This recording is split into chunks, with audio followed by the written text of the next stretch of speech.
Mateza tol manolotra ho anao.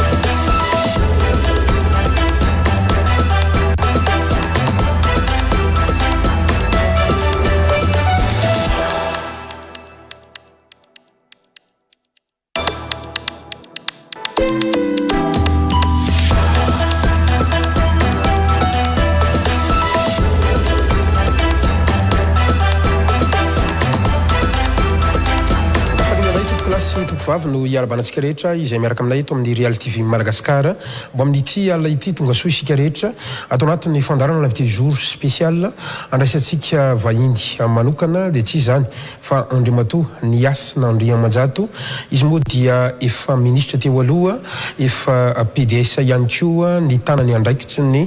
parlementaire teo aloha ihany koa ary mpanao politika miarabanao tompoko ary misaotra anao nanaiky nasainy ny fandarana l'invité jour spécial eto amin'ny Real TV Madagasikara ho amin'ity alina ity tompoko.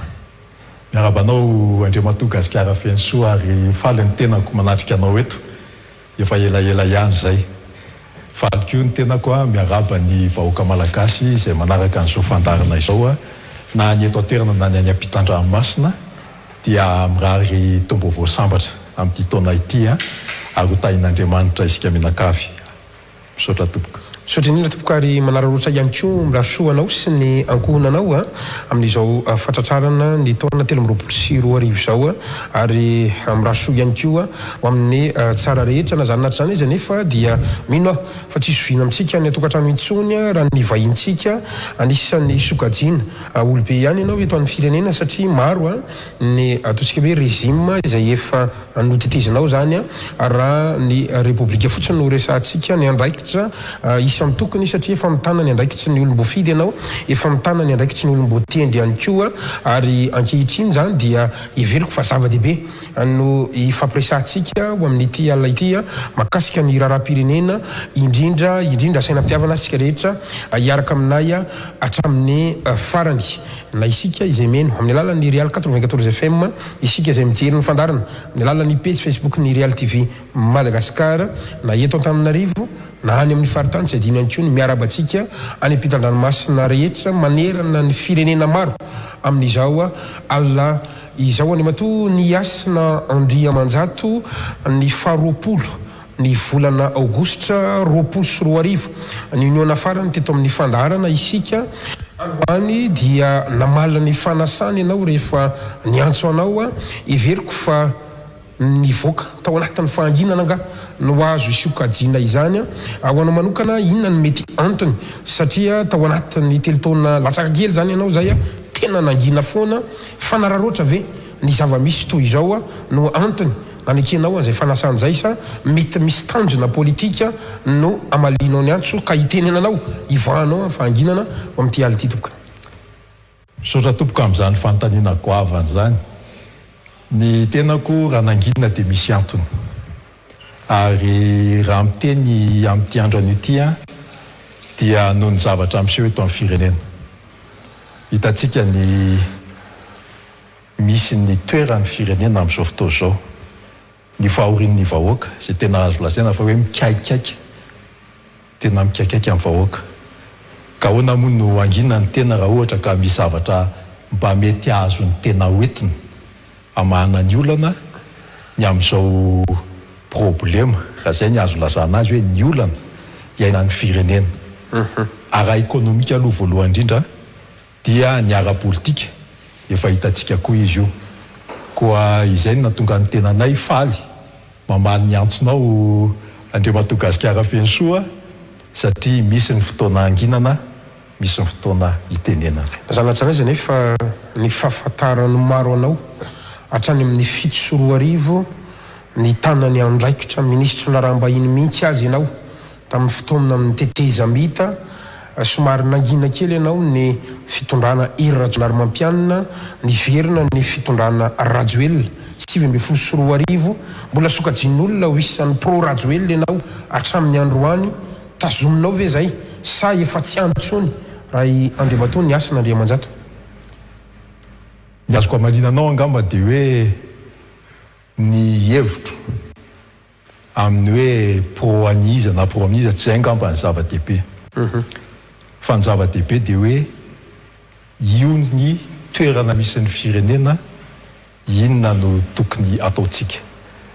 Fantatrao tsara fa tsy nandray anjara mihitsy ny tenako tamin'ity fitondrana ity. Ny antony loha tsy azoko fa kosa tsy mametsy ny anizanizany amin'izany satria mahafantatra ny ataony ny olona ary tsy mpanohitra koa ny tenako. Fa rehefa misy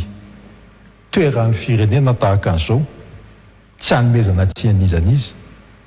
dia adidinay izay nitanandraikitra teto amin'ny firenena ary mitondra vahaolana matetika ny amin'ny zavatra izay mitranga eto amin'ny firenena dia adidinay no miteny ny amin'ny hoe ahoana no hitondrana ny raharam-pirenena, inona ny tokony ho fantatry ny mpanao politika sy ny malagasy. Efa nisaraka ve ny lalanareo sy ny folo Andry Rajoelina sa misy etika tsy nitovizana tsony tao satria tao aoriana ny 7 tsy tazana teo akaikiny tsony ianao. Eo amin'ny fifandraisana amin'ny rahalahy aloha everiko fa tsy misy olana mihitsy. Fa ny eo amin'ny lalana politika izay noraisiny dia veriko hoe misy tsy fankahazona kely ny tamin'ity indray mitoraka ity. Dia izaho mihevitra fa tsara raha avela hiasa ny olona aloha ary manginana ny tena. Ary efa nisy foana ange zany tamin'ny tenako niarana tamin'ny 14 ary nametra-pialana amin'ny Prime Ministre Lefitra. Rehefa tsy nisy tsy mifanarahana teo amin'ny hoe ahoana ny hitondrana ny raharaha amin'ny Prime Ministre Lefitra tamin'izany misahana raharaham-bahiny dia nametra-pialana tamin'ny 14 hoe nisy antony zany. Ary nazavaiko tamin'ny folo hoe inona ny antony. Fa avy eo indray nisy fiarah-miasa tamin'ny 2013 mandra-pahatonga fifidianana zany nametrahana ny folo rajonary mampianina. Zay ny azoko lazaina aminao. Fa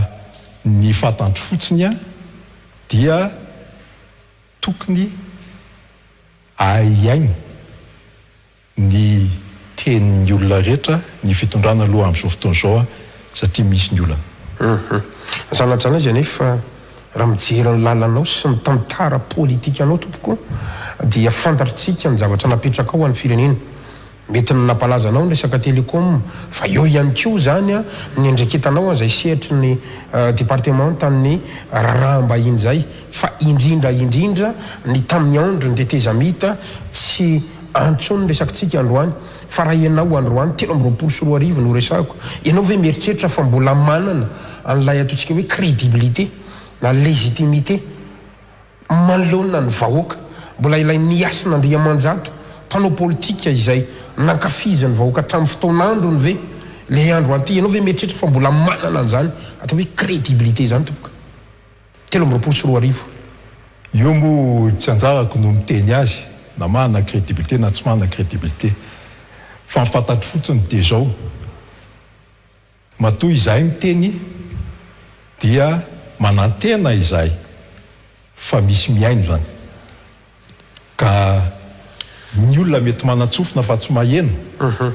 fa izahay kosa raha miteny dia misy antony. Ny crédibilité everiko fa tsy antony iresahana an'izay angamba zao satria hitan'ny olona nge zavatra nataony teny ary tsy piako manokana ny amin'izany ny hoe ny fifandraisan-davitra matoa afaka miserasera amin'ny Facebook sy ny zavatra maro ny olona izay isiany zavatra maro koa ny polémika maro samihafa dia vokatra nentin'ny tena dolo reny fa tsy hany ny olana. Fa tsy adiny koa na PDS-anao sy ny tontolon'ny fako teto Antananarivo tamin'ny fotoanandro. Ya dia nametra-pialana koa tamin'izany PDS satria nisy tsy mifanarahana koa tamin'ny fitondrana fo be. Ianao rehefa tendreny ianao dia tsy hoe tendreko ianao dia dia tsy ara-iasa aminao fa ataovy izay tokony ataonao ny PDS n'Antananarivo zany raha ohatra tsy miara-miasa amin'ny fitondrana fobe dia sahirana izy ary tamin'izany nisy proposition nataoko hoe misy lalàna tokony hovaina hitondrana Antananarivo fa tsy zany moa ny resantsika eto fa tsy nirona tamin'izany ny olona tamin'izany ary betsaka ny projet raha zay ny azo lazaina azy tokony vita nge tamin'ireny fa tsy nisoniavin'ny tompon'andraikitra tokony hanao sony azy dia inona moa ny tokony hijanona ny tenao raha sady tsy mahazo fanampinana ny projet tiany tena atao ary tsy soniavina dia aleo mametra-pialana satria lasa mandany fotoana fotsiny ka ny anay dia izay avy amin'ny vahoaka miaraka amin'ny vahoaka dia miverina amin'ny vahoaka zany no nampianarina anay zany dia amin'izao fotoan'izao mikaikaiky amin'ny vahoaka dia miteny zay verina amin'ny vahoaka zany ianao androany io verina amin'ny vahoaka zay dia miteny zay amaranantsika an'izay ngamany satria ararotana kely satria telo taona dia mialatsiny ny mpanao gazety tsy maintsy manararotra kely raha jerentsika ny tamintara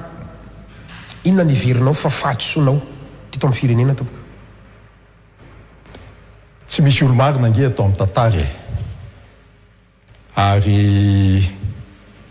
ny olombelona dia mieritreritra foana fa tsy diso mihitsy izy ny azoko lazaina dia hoe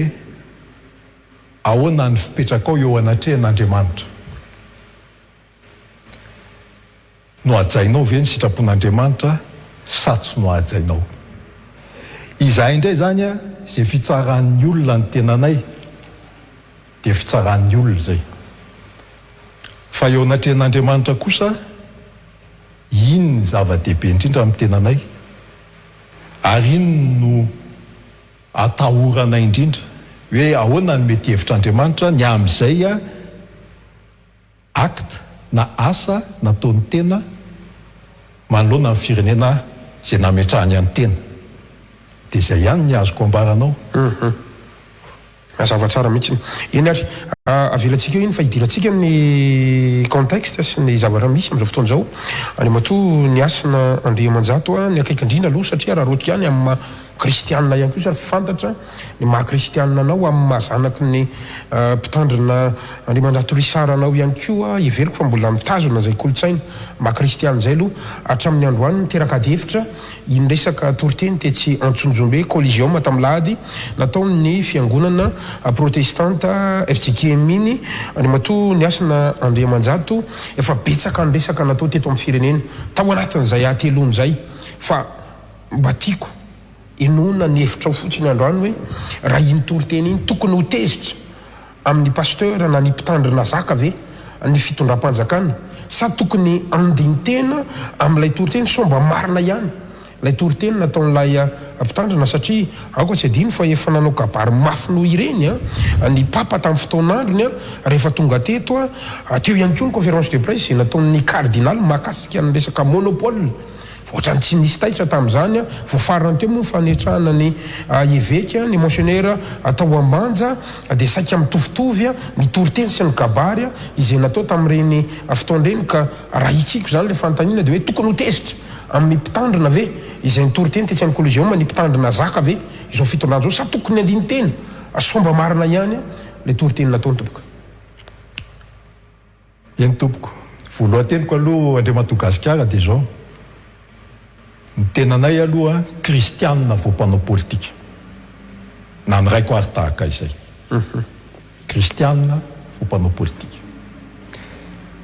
ny eo amin'ny fenitry ny kristianina dia hoe ahoana ny ahatonga ny olona raha ohatra ka efa voavonjy eo anatrehan'i Kristy Jesosy Andriamanitra ray ary mifanahy masina ahoana ny ahatonga ny olona koa mba ho voavonjy ny fiangonana dia mpaminany ny fiangonana satria manambara ny fihevian'i Kristy izy ary ny fihevian'i Kristy averiko amin'ny olona foana io ny fihavian'i Kristy manaraka eo dia tsy tonga hamonjy fa hitsara Matthieu 5:20 manomboka eo amin'ny 9:1-3 ho avy Kristy hitsara ny firenena rehetra fantatsika tsara zany ka raha hitsara amin'ny fireneny Kristy dia manadidy sy andraikitra fiangonana voalohany amin'izany ny momba amin'ny firenena. Ny firenena ve ho tsarain'ny Kristy ho any amin'ny akavanana sa ho any amin'ny akaviana? Ary raha azoko lazaina hoe ny destin ny firenena, inona ny destin amin'ny teny gasy gasikara, izay ny azoko ilazana azy, dia miankina be dia be amin'ny mpitondra ny firenena. Ny fiangonana manana firenena entiny, fa ny mpitondra, ny tena mpitondra ny firenena, izay tsy voatery ho kristianina daholo ny eo, fa misy tsy kristianina koa. Raha miteny ny fiangonana dia tokony henoina aloha zany. Tokony ho tezitra ve sa tsy tokony ho tezitra? Tsy hany ny ametrahako azy. Fa ny zava-dehibe voalohany aloha, na iza matoa firenena ohatra an'izao ny toerana misy azy, dia mazava be ny tian'Andriamanitra atao. Mibeba daholo aloha. Ka na olom-piangonana io, na olon-tsotra io, na olona tsy kristianina io, dia ny tediavin'Andriamanitra dia ny fibebahana. Ny adidin'ny fiangonana voalohany aloha dia tondra ny olona ho amin'ny fibebahana. Ary za mihevitra fa tsy tokony fiangonana ihany manana an'izay azo lazaina hoe mission zay na asa zay, fa mpitondra fanjakana voalohany. Raha zao ny toerana misy ny firenena dia tsy nisy fitahiana zany le firenena. Bizavatra tokony hibebahana izany. Ka ilay fieretam-po an'ny tsirairay rehefa maheno teny, satria ny teny ange misy fanahy. Ny teny nanorenan'Andriamanitra n'izao tontolo izao, fanahy io, misy fanahy ny teny. Tokony andiny tena tsara fotsiny tsirairay. Eo amin'io fotoana io misy ny firetam-po, misy ny malahelo, henoko tsara ny tenin'ny governorana Nalamanga. Malahelo azy any haino azy. Fa raha mijery ahy izy amin'izao fotoana izao dia mampita hafatra kely aminy fotsiny aho hoe efa henon'Andriamanitra ny fitaraina ny fonao rahalahy. Inona mampatonga anao malahelo anazy? Satria voadona izy. Ka io ny tenin'ny fiangonana, raha na mandona io na tsy mandona, izay aloha ny tenin'ny fiangonana. Ka ohatrany ahoana ary ny tokony nandraisana ny toriteny iny raha eo amin'ny toerany mpitondra fanjakana ianao? Raha ny tenako aloha, raha zany teo amin'ny toerany mpitondra fanjakana, dia nanontany avy eo ny mpitondra fiangonana hoe iza ny tianao lazaina amin'ireny. Dia mety ilaza ny heviny izy mpitondra fiangonana, dia afaka milaza ny hevitro aho. Fa ny raharaha politika tsy azo atao amin'ny firehetam-po. Raharaha politika tsy azo atao amina sentiment, fa amina raison ihany, raha zay ny azo ilazana azy. Ny raison no mitondra amin'ny politika fa tsy ny sentiment. Raha ny sentiment no mitondra amin'ny politika dia diso ianao amin'ny fanapahan-kevitra ao. Inona ny antony mahatonga an'izay hoe raison fa tsy sentiment? Afaka azavainao lalindalina kely ve? Raha azavaiko aminao lalindalina dia hoe ny fahamarinana dia raison. Misy moa fitentsika malagasy ny hoe sary tadiavina ny rariny, fisaka ny rariny ka sary tadiavina. Fa ho kosa ny tenanay hoe zany asin'Andriamanjato hoe fisaka ny marina ka sary pantarina. Ao anatin'ny zavatra tenenin'ny olona misy marina, ary iny sary pantarina. Ary iny zamoa fahamarinana. Ny fahamarinana tompoko dia ny fahafantaranao fa olombelona nirahany ianao ary nisy nanao anao dia Jesosy Kristy zany. Nanana ny toetra izy ary nasehony anao ny toetra tokony arahanao. Zay foana ny tokony eritreretin'ny kristianina hoe raha ny tompony teo inona ny ony lazainy, ka ny tompo sady ao aminao ny aty amiko raha ny tompony ao amiko raha za maheno any tenin'ny fiangonana dinona ny tokony ataoko dia tsy hiditra lalina amin'izay tsony aho za tsy te hiditra mihitsy zany amin'ny polémika amin'io resaka io fa ny tiako apetraka fotsiny dia hoe manany andraiky ny fiangonana amin'ny mampaminany azy manana ny andraiky ny mpitondra fanjakana amin'ny mampitondra fanjakana azy satria ny fahefana izay ananany tsy azy fahefana izay ananany mpitondra fanjakana nge dia fahefana an'Andriamanitra ary eo foana ny ahitsiko amin'ny mpanao politika namako satria matetika mpanao politika dia mieritreritra foana ny demokrasia fa hoe fahefana dia ny vahoaka amin'ny manome azy mbola misy ambonin'ny vahoaka amin'ny manome amin'ny fahefana ny tompo ny fahefana aloha dia Andriamanitra ray ny fahefana nomeny any zanany a izay maty ary nitsangana tamin'ny maty hamonjy anao a ny fahefana ny an-danitra izay tia tany raha miresaka fahefana ianao a dia izy ianao no mitodika aloha any amin'ny izay nomen'Andriamanitra amin'ny fahefana dia ny zanany zany izay ianao vao mitodika any amin'ny vahoaka raha tsy azo ny mpanao politika zay dia ho sarotra be ny fitatana ny raharaham-pirenena ny mpanao politika tsy voatery mpino kristianina avokoa nefa ny Andriamatoa ka za miresaka amin'ny kristiana satria ny kristianina nge reo mifamalina zainao reo tsy misy mahanateny amin'io nge afa-tsy ny kristianina samy kristianina reo ny zanaky ny FJKM reo fa misy tsy FJKM fa kristianina koa manao hevitra rehefa mijery ny fanehoan-kevitra dia hitako hoe misy fahatezerana misy alahelo fa misy koa olona faly ka ianao raha faly tsy tokony ho faly amin'io fa avoazany sasany fa anjaranao mamantatra hoe ina moa zany ny tokony ataonao satria ny olona rehetra na mpitondra izy na tsy mpitondra dia tian'Andriamanitra ho voavonjy daholo izay mifahendreny zay anjarantsika no mijery hoe ahoana zany ny tokony atao raha ny tena marina nge mitory-teny a dia fanambarana ny fitiavan'Andriamanitra antsika minan-kavy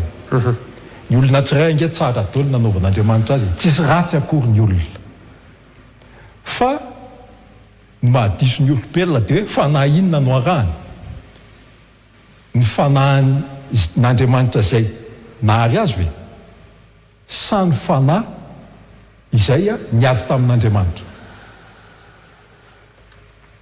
dia tsy anjarako no miteny amin'ny anina sy anina sy any hoe enao zao tsy anjarako tenako zany raha za manokana aloha fa mampieritreritra fotsiny aho hoe tia ny lalan'Andriamanitra dia tokony ho fantatsika matohatra an'izao ny firenena dia tsy mbola tafiditra tao amin'ny atao hoe planin'Andriamanitra amin'ny firenena fa raha ny andrasan'ny Andriamanitra amin'ny firenena malagasy ange dia firenena malagasy firenena mamirapiratra ary hitondra ny fahazavana eto amin'izao tontolo izao zay miandry amin'ny firenena malagasy mbola tsy tonga amin'izay tsika amin'izao fotoa izao fa izaho ny asin'Andriamanjato dia mino fa ho avy izay fotoana izay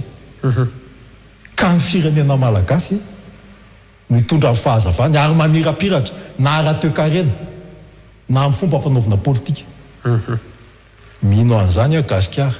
satria nisy faminaniana koa zany fa tsy zany no miteny an'izany mamorina eto efa nisy faminaniana taonany maro zany ary fantatra daholo hoe inona ny nampitenen'Andriamanitra an'ireo mpaminany ireo ka amiko ny politika dia io voalazany matitoko fa 5 io rehefa tonga ny tompo hitsara ny firenena dia izy amin'ny firenena na ny vahoaka na ianao na iza ataony ao amin'ny akavanany ka andovan'ny fanjakan'ny lanitra na fanjakana efa nomanina dia ny olona na ny firenena izay a mikarakara ny kelin'Andriamanitra na raha ireo olona reo a dia nitsabony nono ireo olona reo a dia nomena hanina tsy nanaky tafiana izy a dia nitafiana tsy nanaky elofana izy a dia nomena trano tany an-trano maizina izy a dia nivanginy inony zany dia matogasikara politika zany ary raha politika zany dia ahoana moa ny firanao ny fiangonana tsy resaka an'izany tsy maintsy miresaka an'izany ny fiangonana satria mahantra ny vahoaka fa tsy manana hoanina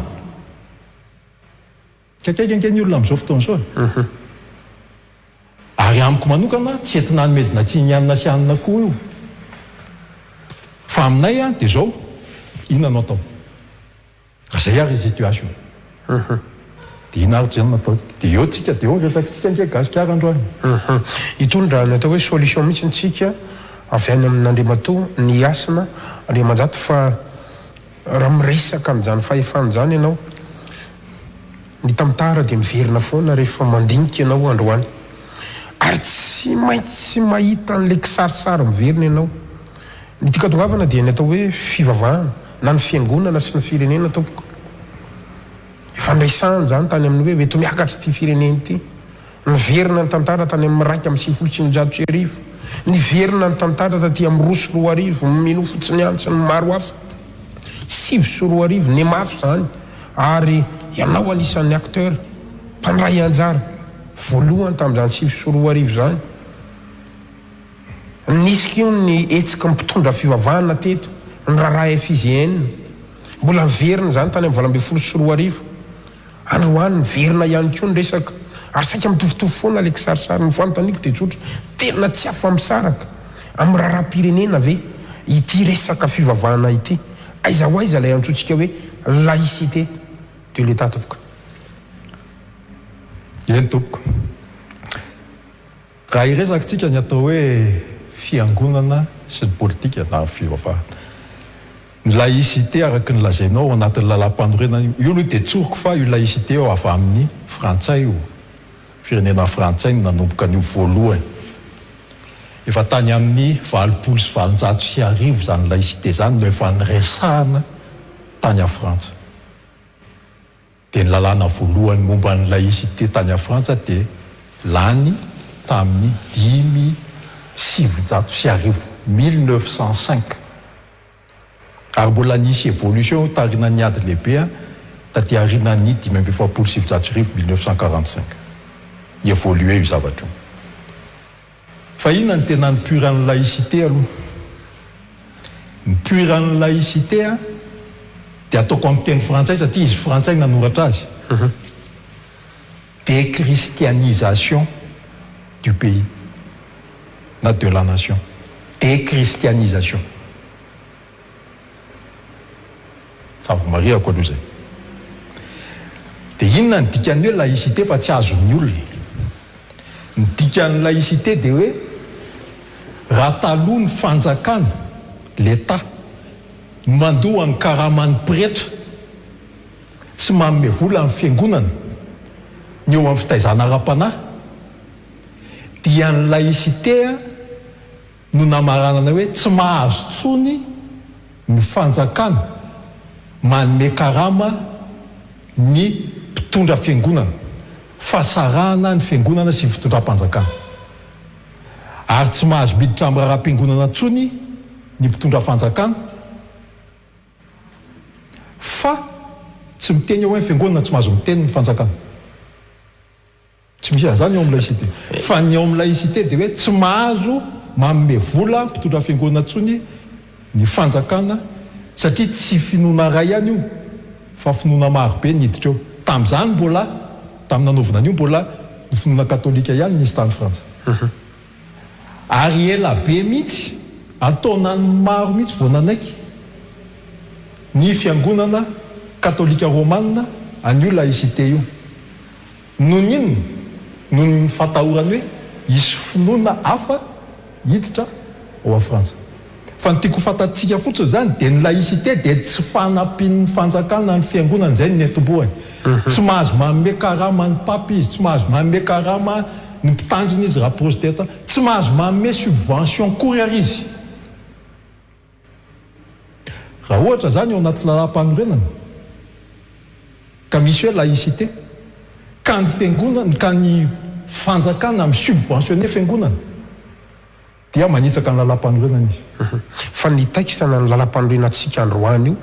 tsy miresa historika tantara mantsy zany resanao zany ho an'ny frantsa fa androantsika eto Madagasikara dia mametsaka mihitsy hoe laïcité tsy tokony ho laïka ny fanjakana ny mpitondra fanjakana tsy afaka miditra amin'ny raharam-piangonana ny fanjakana fa ny fiangonana ihany koa zany tsy tokony hiditra amin'ny raharam-panjakana ve ao anatin'ilay izy ka ny dikan'ilay hoe miditra ao anatin'ny raharam-piangonana nge dia ny fanjakana ny manendry hoe izy any pastera aombo tantely ohatra ary fiangonana miditra aty amin'ny raharam-panjakana ange dia miteny hoe ny fiangonana miteny hoe ihany natao prime ministre sy ministre zay ihany io fanokevitra ataon'ny fiangonana io zany tsy tafiditra ao anatiny ve amin'Andriamantoa Andriamanjato miasa ao anatiny azony atao io za zao hevitsika emina afaka manao hevitra ho an'ny fiangonana ihany koa ve zany ny fanjakana dikan'izay raha ohatra manao hevitra amin'ny fiangonana ny fanjakana impiry moa ny fanjakana tsy manao hevitra amin'ny fiangonana rehefa manakatona fiangonana izy akatony ange fiangonana rehefa mikorotany dia ohatr'izay keo fiangonana teneny ny fanjakana rehefa tsy mety fa tsy resaka laïcité zany fa ny laïcité zay nambarako taminao zay hoe tsy mahazo manakarama ny mpitondra fiangonana ny fanjakana ary tsy mahazo misubventionné fiangonana raha nataonao laïcité ny ao anatin'ny lam-panorenana ary ny fiangonana tsy mahazo miteny amin'ny fanjakana hoe ianona monsieur le président atao ministre fa io mety aminay hitondra ny tany sy ny fanjakana tsy azo ny atao zany fa tsika rehetrarehetra zao dia samy ao anaty fanjakana ny ao anaty fiangonana za ve zany raha miteny momba ny fanjakana dia tsy laïka ahy zany ary za ve raha miteny momba ny fiangonana dia tsy laïka ahy zany tsy ao anaty laïcité mantsy zany resahako fa le laïka indray mbola misy endriny hafa ny amin'ny hoe tsy mampitandrina anao sy ohatran'izay tsy hafa indray dia fa le hoe laïcité za ve zany za raha miteny a dia mandika ny lalam-panorenana tsy mandika ny lalam-panorenana ny fiangonana nge dia ny fitambaram-be an'ny olona zay manaraka ny atao hoe ny hevitra kristianina kao izy ny tsy avelanao hiteny izy mandohetraka tsy avelanao hiteny za nge mandohetra za ao amin'ny hevitrika ema fa za mandohetra nge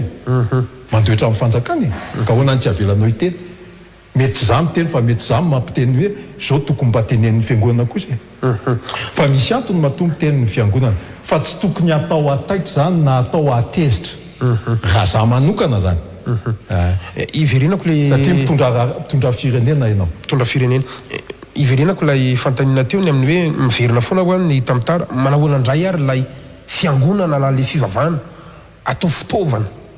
na angalana fahefana na hitazomana fahefana na hierovana fahefana Andriamantoa ny asan'Andriamanitra zay ny namezako an'ireo ohatra tamin'ireo taona maro zay nisina Kristy eto amintsika sy ny nampiasaina an'ity vavahana ity ho amin'ny raharaha politika eto amintsika ary farany teo dia mbola miteraka ady hevitra reny zavatra misy reny tokoa ny fiangonana nge tsy maintsy mandray andraikitra rehefa malemy ny antoko tsika ihany nametraka hoe ny antoko politika ihany mahazo manao politika fa ny fiangonana nge izany mety ho ramparan'ny vahoaka raha ohatra raisiko fotsiny zao hoe misy dictateur tsy ny eto Madagasikara za resahako zany fa tsy ny eto Madagasikara ihany ange zany zavatra zany mitranga fa manerana an'izao tontolo zao ny fiangonana dia tsy maintsy miteny raha ohatra ka tsy fanaraka amin'ny voaresaka ao anatin'ny soratra masina ny zavatra misy eo amin'le firenena zay iny fa lay atao fitaovana mihitsy no antanina ao anatin'izy ampiasaina hatramin'ny nampiandry iny amin'ny 13 mai nareo nge tao anatin'izany ihany koa tamin'ny fotoanandro ka iny tena atao fitaovana mihitsy io zao nefitsika io lasa voaloto hoe raha valomanana marika filopirenena teo aloha nao ambadika zany rehetrarehetra zany ambadika ny torité lasa tonga ny amin'izany ny ady hevitritsika ny lanja ny ady hevitritsika dia anjaran'ny fiangonana mieritreritra hoe mety hoe zany ataon'izany sa tsy mety tsy ny asin'Andriamanjato no hiteny amin'ny fiangonana hoe tsy mety ny ataonao ray aman-dreny mety afaka amin'ny resaka izay fantatrao tsara ny eritreriko fa za fotsiny miteny hoe rehefa tena tapidalaka le ny fanaovana mpanao politika tsy maintsy mahindraina indraiky ny fiangonana fa inona ny tanjon'ny fiangonana ny tanjon'ny fiangonana tsy anabatibaty any anina sy anina nge fa ny tanjon'ny fiangonana dia ny amonjy an'le firenena ny amonjy an'le firenena tsy resaka ara-panahy fotsiny io tena ilako tsiny mihitsy fa ny mamonjy ny firenena dia adidin'ny fiangonana koa satria tsika sady fanahy no tena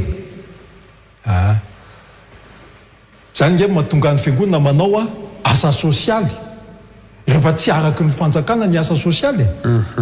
adidin'ny fanjakana nge manao ny asa sosialy fa maninona ny fiangonana lasa manao asa sosialy zany mahatonga fiangonana lasa manao hôpitaly politika nge zany zany mahatonga fiangonana lasa manao université politika nge zany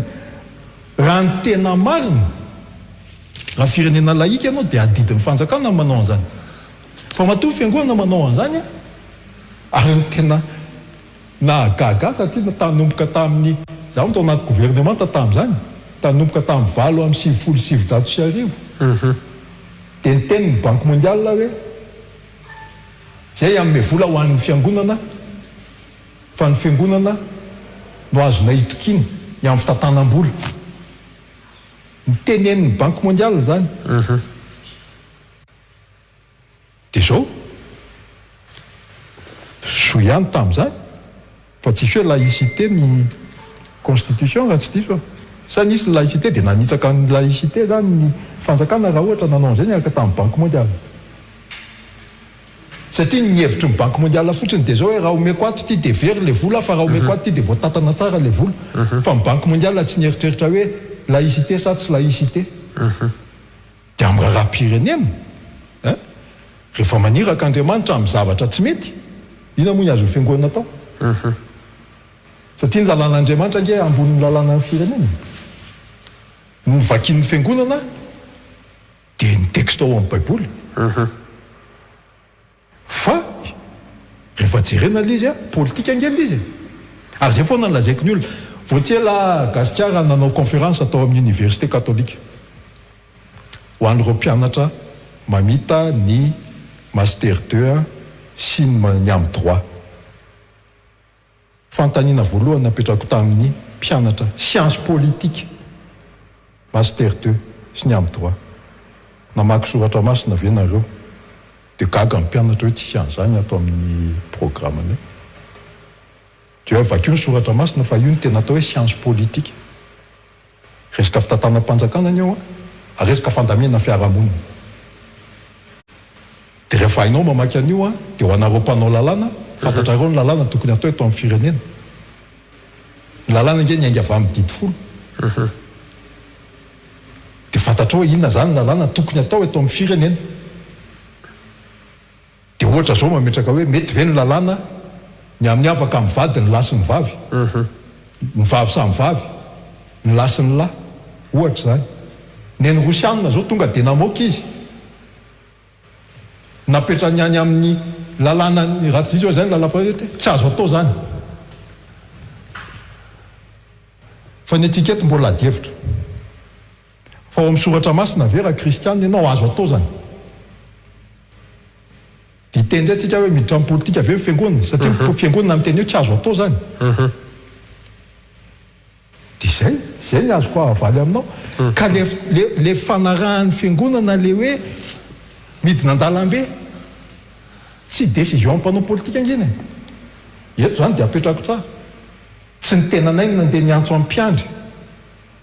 fa ny fiangonana mieritreritra hoe tokony atao io tamin'ny 91 satria tao anatin'izany tolo zany ny tenanay eto miakatra ty fireneny ity ny FFKM mangeny no nitarika ny tolona tamin'izany anovana ny rafim-panjakana tamin'izany satria ny constitution no horesahana tamin'izany hoe iova constitution zay nge ny tolona raiky amin'ny 70 hoe hovaina ny lalam-panorenana dia ny fiangonana no nitarika ny herivelona zany eo fa ny tena niaraka tamin'ny herivelona teo dia ny fiangonana aloha tsara ho fantatsika zany ka diso ve fiangonana tsy diso fanapaha-kevitra ny fiangonana zany fa tsy hoe fitaovana fanapaha-kevitra ny fiangonana zany fa tsy hoe misy manao azy fitaovana za mpanao politika tsy handeha hiantso any anina sy anina mihitsy hatramin'ny hetsika mitondra fivavahana tamin'ny andro detezamity reny tenako aloha tsy mbola nanao an'izany fa rehefa aveo tonga mahita ny olona hoe mety zany ity dia tonga izy dia fanapaha-kevitra ny fiangonana zany samy manana ny fomba fifandraisany amin'ny Andriamanitra nge fa tsy anjaranao no miteny hoe ary eo koa tsy olona dala hoe andeha eo andeha ao hotofirina eo hovonoana eo samy mahafantatra ny andraikiny ka amiko aloha iny hitako hoe misy faux débat ihany quelque part ny tena problème ao anatin'io dia le resaka hoe laïcité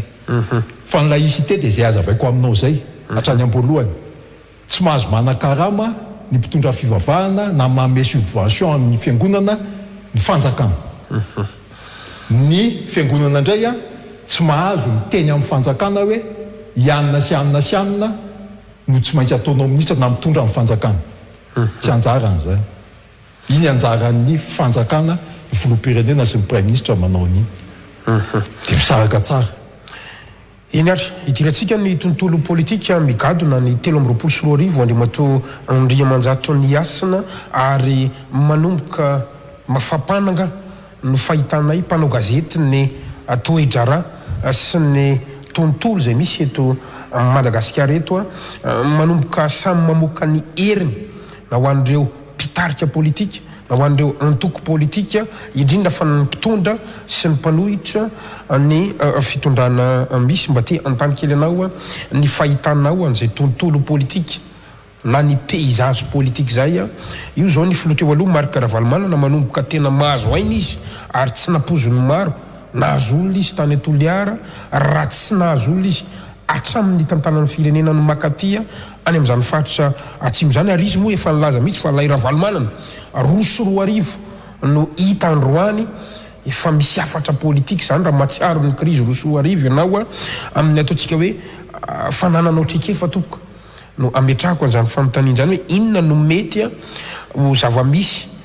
na mety ho ambiance amin'ny zavatra iseho eto Madagasikara ho amin'ity fifidianana 13 ty.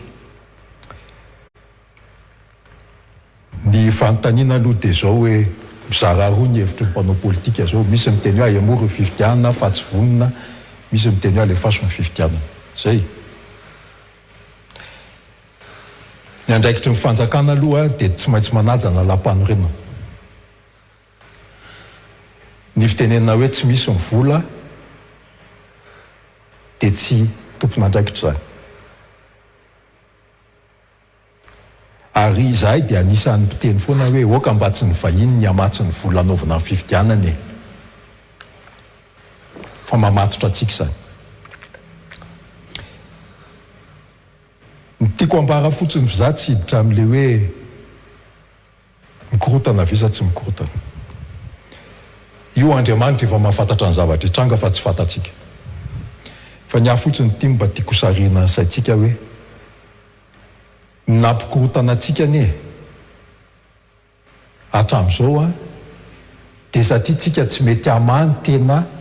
fototry le fahatongavan'le korotana na ny fijalian'ny firenena hatramin'izao ange dia misy antony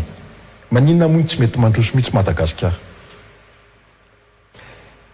Dia tonga dia tsoroko za tsy miresaka hoe foloianina na foloianina fa izy rehetra no resahako. Ny foloha rehetra ny zavatra tena nahagaga ny tenako satria za niara-niasa tamin'izy rehetra sy ny prime ministre afa-tsy ny filoha Ravalomanana dia zao maninona tsika mamato tena amin'ity ataon'ny vahiny hoe politique de la dette ty,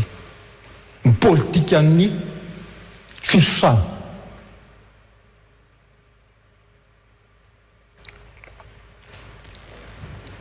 Averiko tsara matoa tsika mahantra ary matoa tsika mikorotana eny mety hifamono sy fampitifitra ary dia satria noho io politika ny mpamatsy voaloha inona ny ataonarany politique de la dette. Ny politique de la dette ho anay nianatra satria izay nianatra dia fampidirana ny firenena iray tsy androso ary antra foana ary indram-bola foana mandrakizay. Ho antsika manam-paizina izay mijery an'izao misy boky jero tsara ny atao politique de la dette fa misy betsaka ny nanoratra boky momba ny atao politique de la dette. Ary zay mahatonga anay miteny hoe fa maninona ny firenena no ampitondraina an'io zoky io. Misy koa miteny hoe tamin'ny androko positif ny produit intérieur brut na PIB.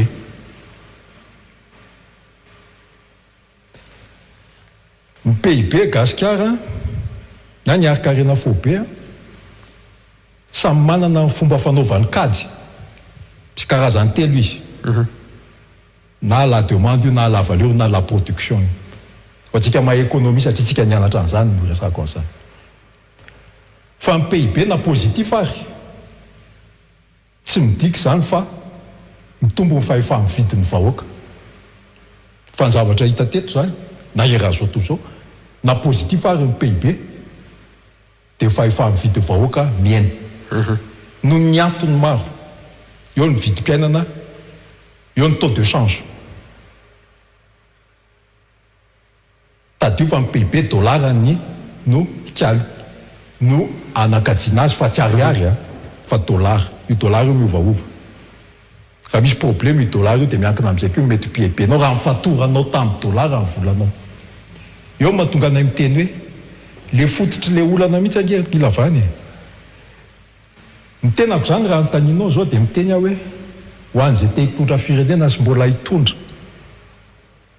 oka zay le politique de la tête tompoko oka zay ty fiazakazahana amin'ny mpamatsy volo ty oka zay ty resaka flottement ty ataovy parité fixe io ny expérience économique rehetra de milaza fa zay nanao parité fixe amin'ny firenena tafavoaka anisan'izany ny sinoa anisan'izany ny sinoa sinoa ange teren'ny tandrefina zao hoe raha manao flottement ara-dalàna nareo de tsy io ny sandam-bolanareo fa ovainy sandam-bolanareo fa mamono anay mamono ny commerce anay de meza ny sinoa ianao inona moa raha iny any sinoa an'izany raha ohatra simba ny économie anao zay mety amin'ny vahoaka amina ray lavitra isa mahery ngeny azy fa tsy nitovy amin'ny vahoaka anao hoe ronjato tapotsisy ka amin'ny fotoana iny ny sika malagasy vo anapa-kevitra amin'izay hoe andao amin'izay fanjakana trandrahana ny are-pirenena ho an'ny vahoaka fa tsy ho an'ny olombitsy de fantany oka zay aloha mitrandraka za tsy miteny hoe le olombitsy efa mitrandraka ny are-pirenena de ho alany eo tsy zay aloha izy ano eo zay efa manana eo de aloha izy anao eo tsy olan'izany zay efa manan-karena io de aloha izy anan-karena eo indrindra mora malagasy de aloha izy anan-karena eo fa raha vahiny mitrandraka atsokosoky ny are-pirenena kosa aloha mahita an'izany zay misy sinoa misy amerikana misy de iny le omby dakany iny araky ny tenin'ny pasteur zaka iny le eo amle manosy an'le voly le manosy an'le voly iny asoriny esory reo vahiny mpitrandraka ny arena tsokosoky eto Madagasikara fa ny fanjakana aza fatorana amin'ny fifanarahana amin'ny mpamatsy volo hoe tsy afaka mitrandraka ny are-pirenena amin'ny fanjakana azy ho an'ny vahoaka manjary meza ny vahiny tsika hoe nareo nge firenena manan-karena be nefa ny vahoaka nareo mahantra be mariny zany izy any afaka hitrandraka an'io tsisy malagasy privé afaka mitrandraka an'io ane afa-tsy ze manan-katao fa le vahoaka ave mba misitraka ny are-mba atao aminy na ny arenany volamenao aminy tsy maintsy mifanjakana no mijery an'izay ary tsy maintsy mifanjakana mandainga zay firenena eto amin'izao tontolo zao miteny fa amin'ny niveau économique ary zareo amin'izao fotoana zao tonga de ny privé no nampandroso azy na États-Unis zany na i France zany na Angleterre zany na Allemagne zany na Russie na izy anizy ny fanjakana aloha no nanomboka zay vao ny libéralisena sy ny privatisena zany hoe any amin'ny resaka tsika mbola tika mihitsy ny tsika tonga de aty amin'ny libéralisation sy ny privatisation alors que le firenena mbola marefo dinona ny vokany ny vahiny ahoana moa ny aneka atsika fa ny banky rehetra dia any vahiny daholo eto Madagasikara ahoana ny aneka atsika an'izany tsy ty fitondrana ty natonga an'izany fa ny fitondrana tany aloha tany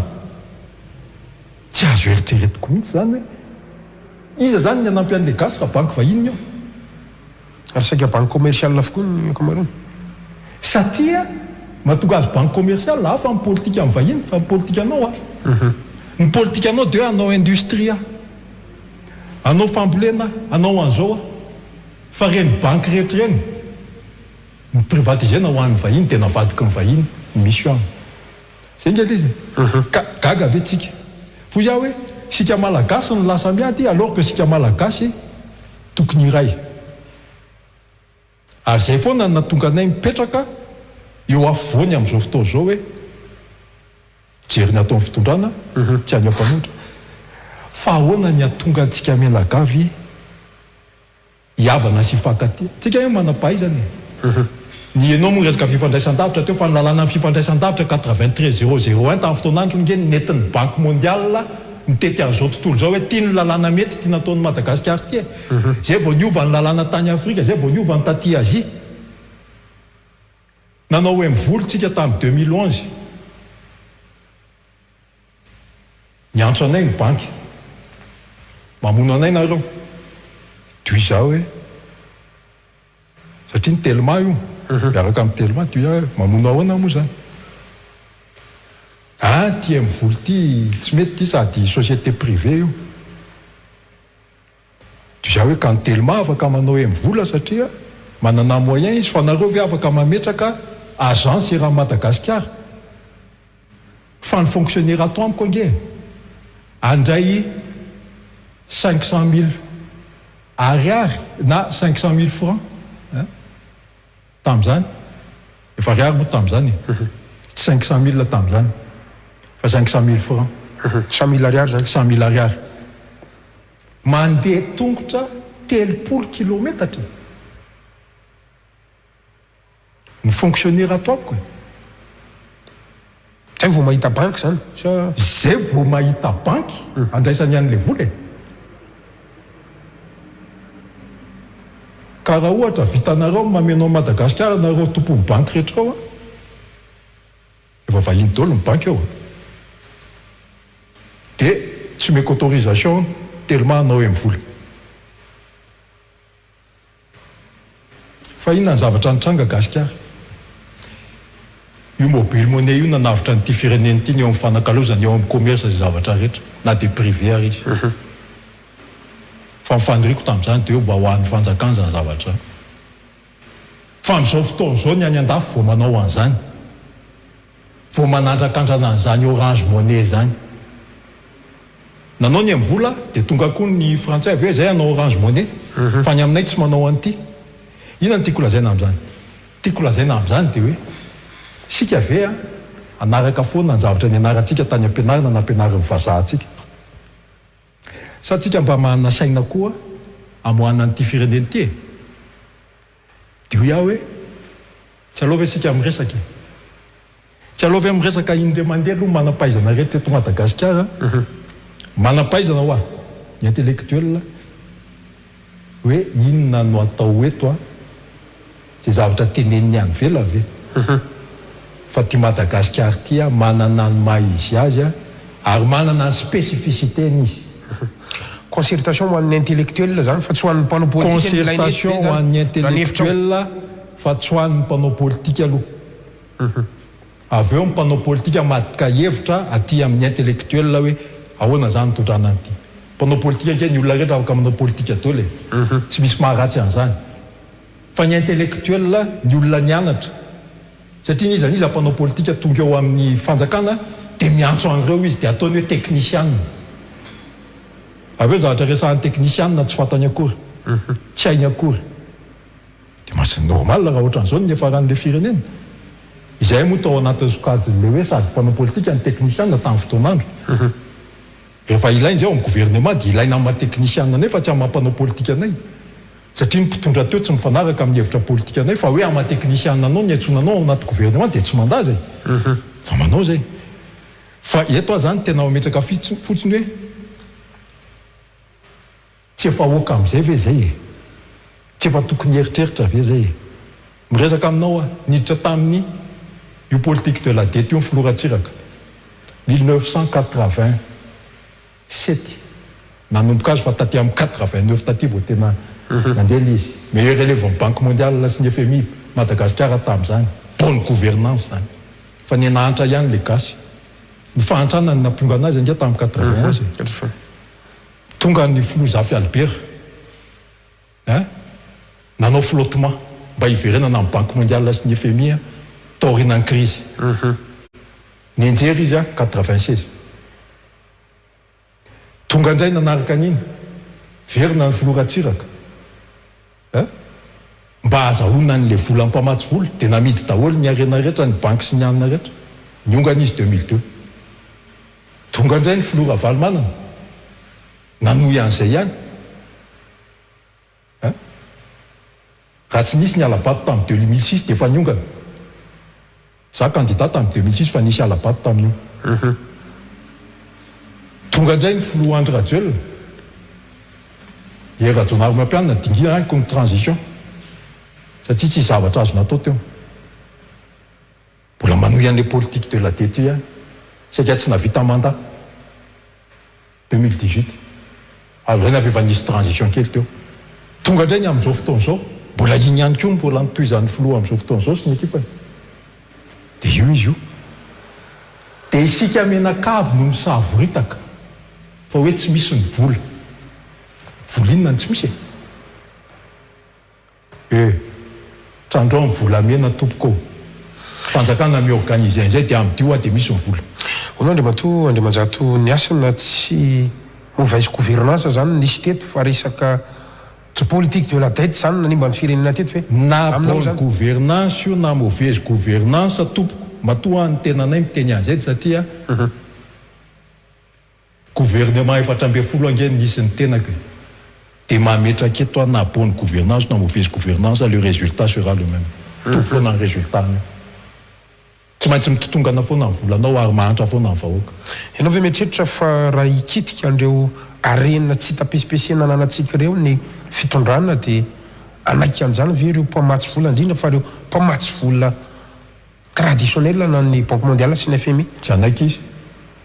Ka inona ny politika ahafahana miala amin'izy ireo? Io nge tsy hoe inona ny politika ahafahana miala amin'izy ireo. Satria tsika mbola nanana vola, izay ny antony ametrako azy apetrako aminao gasikara. Raha manapaka ny Amerikanina rapitso noho ny olana izay mahazo azy. Efa manomboka manolana be nge ny Amerikanina amin'izao fotoana izao, izay tena mamatsy ihany ny Banque mondiale, ny Européana koa anatin'izany. Noho ny olana izao izy hoe foany aloha ny Banque mondiale sy ny FMI. Dia maty zany tsika. Maty hoe firenena malagasy satria foana ny Banque mondiale sy ny FMI. Tsy maty tsika. Ohatrana hoana ilay tetezamita epitatsika makany. Tena le mekanisme misy ny azonao hazavaina satria hatrany amin'ny 700 isanjaton'ny teti-bola mpanjakana dia mbola famatsiam-bola avokoa. Androany ary tsika raha tsy nisy aniny famatsiam-bola balance de paiement farany iny dia saika tsy voaloha ny karaha mampiasa mpanjakana tamin'io farany taona io Andriamatoa niasina Andriamanjato la teknisiany io ametrahantsika fanontaniana io. Satria ny karaha mampiasa mpanjakana miandry devise, miandry vola fanampina izay vao misy. Zay nge mampime amin'izy. Tena ataoko mihitsy hoe mampime.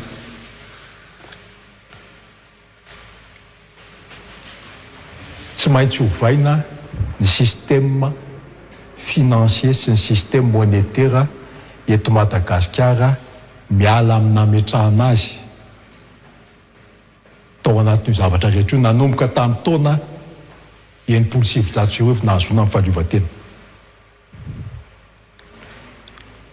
Izay ihany. Ahoana moa ny anakinanao amin'ny volanao amin'ny volan'ny vahiny kanefa ny volan'ny vahiny azonao atakalo eto amin'ny volanao tsy azonao atakalo any. Inona ny dikan'izany? Dikan'izany ny fahantrano ny vahiny rehetra no zakainao eto.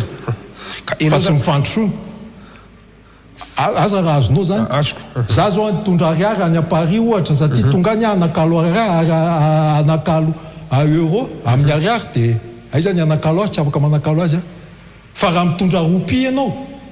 vola mauricienne dia afaka manakalo.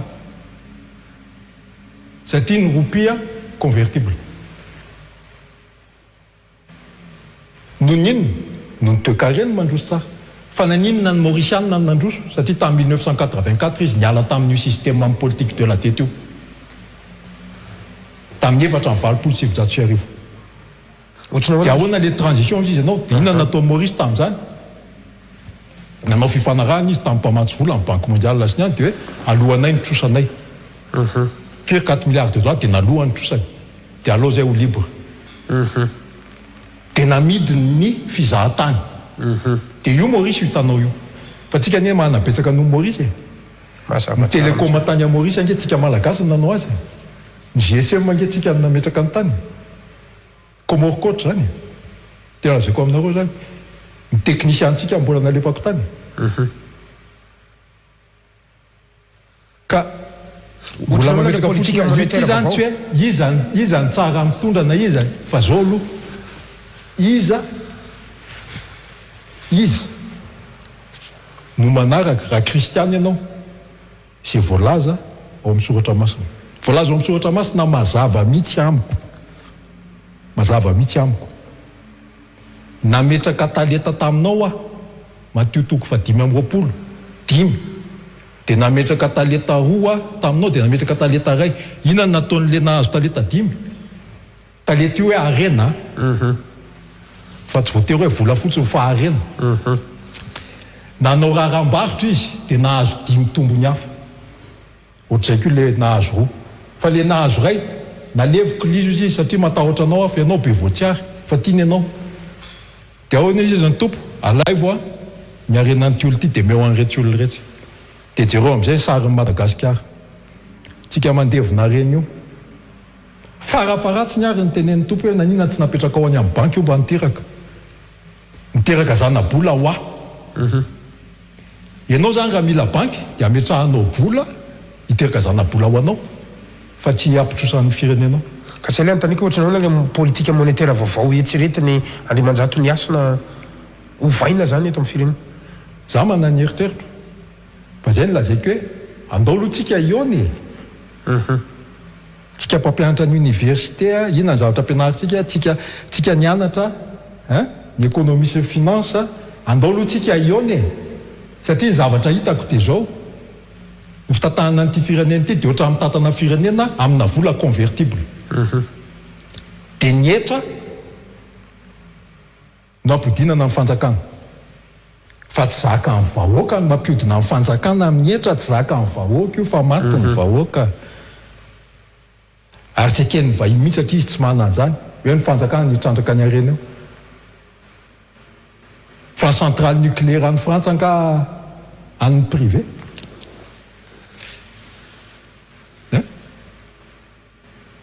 ary tadio tsara fa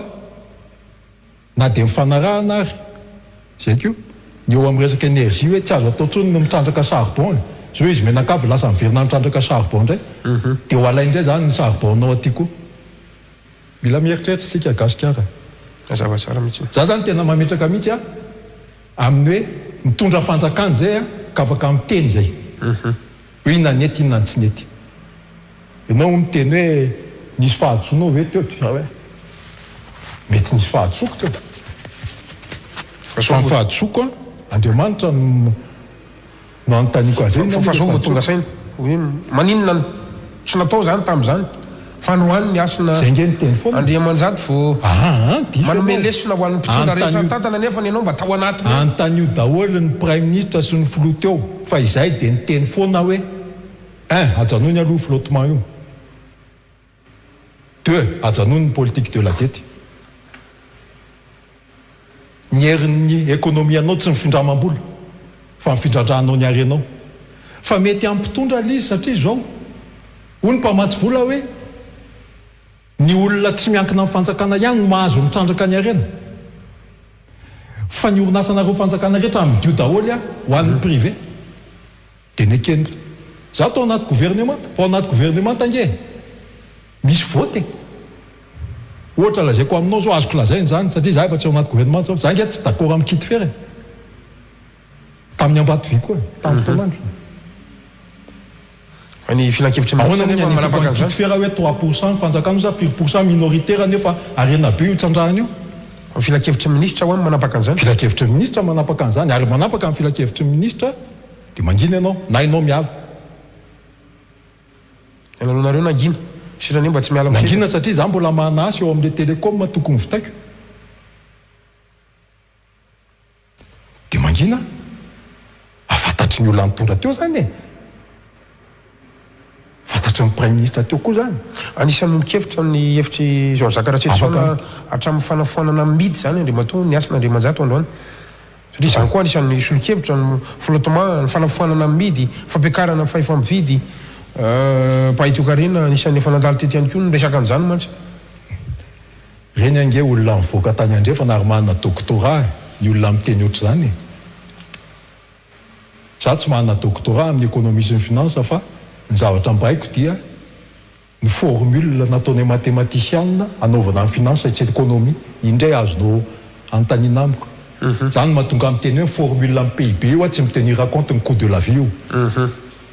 efa tsisy miresaka ny otsony ny olona amin'izao fotoan'izao fa ny resahany dia PPA ny parité amin'ny pouvoir d'achat satria izay ny mesuranao any amin'ny vahoaka raha hitana fitondrany ianao ny PPA ny resaka fa tsy ny na la limite ny acheter indice humain de développement fa ny PIB zany tsisy miresaka zany ny andafo fa ny afotsiny tiako lazaina toy zao hoe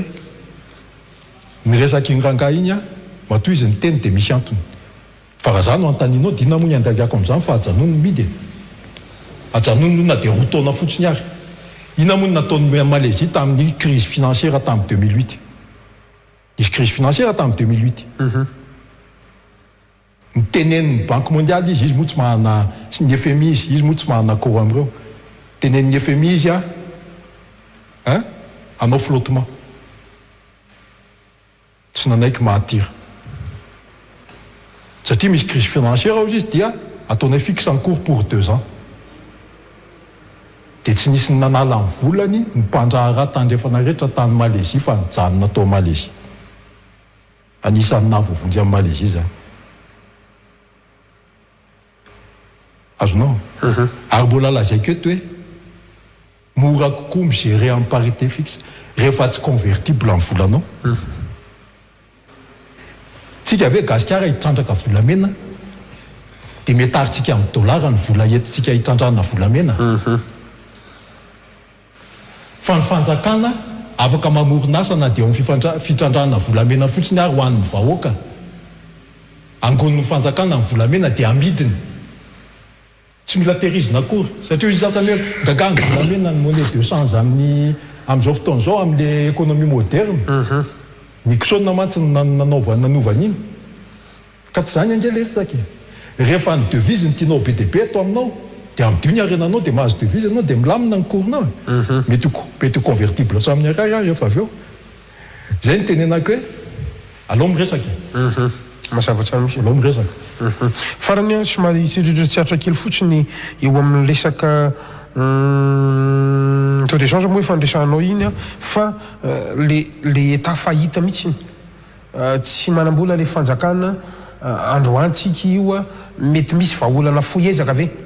solution à court terme raha io système io dia ny solution amin'io ny manokatra aingana ny zavatra azo exportena rehetra ainganao ny fanjakana no manao an'izay fa tsy ty resaka privé sy any ty tsony ny fanjakana mihitsy no mandray an'lizy azo andrasany azo erahan'ny fanjakana sy ny privé zany ohatra fotsiny zao hoe betsaka ny tsy manao rapatriement de devise dia moa efa nandraindraikitra amin'ny fanjakana misy mesure efa andraisiny reny ange lasa problème amin'ny système iainantsika amin'izao fotoana zao fa voalohany aloha tsy mihina hoe tsy fantatry ny fanjakana izy amin'ny vahiny mitrandraka ny arena tsokosoko eto na mividy ny arena tsokosoko eto fantatry zany fa maninona ny tsy fenjainy tsy 73 kilo zany inge ny volamena mivoaka eto fa amina taoniny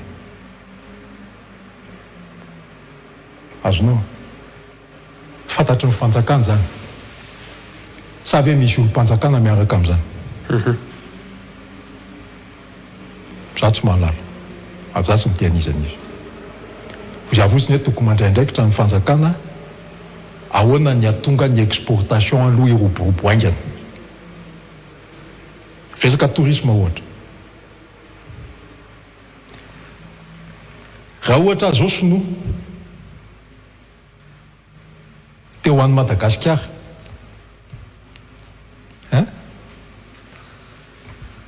dia voately manakalo ny volako sinoa ho dolara na euro dia tonga ty Madagasikara dia zay vao afaka mamadika azy ariary. Dia za zany mba manipinipy ihany na dia tsy teoriany anarantsika tany am-pianarana zany fa zany no izy réal politique amin'ny filazana zany. Miresaha amin'ny banque centrale la sinoa dia miresaha amin'ny banque centrale ny Rosiana dia ataovy convertible ny renminbi sy ny rouble dia alohan'ny tourisme tiany olona tourisme ho dia resao izy fa ny ariary raha za koa mitondra ariary tonga any Chine dia afaka manakalo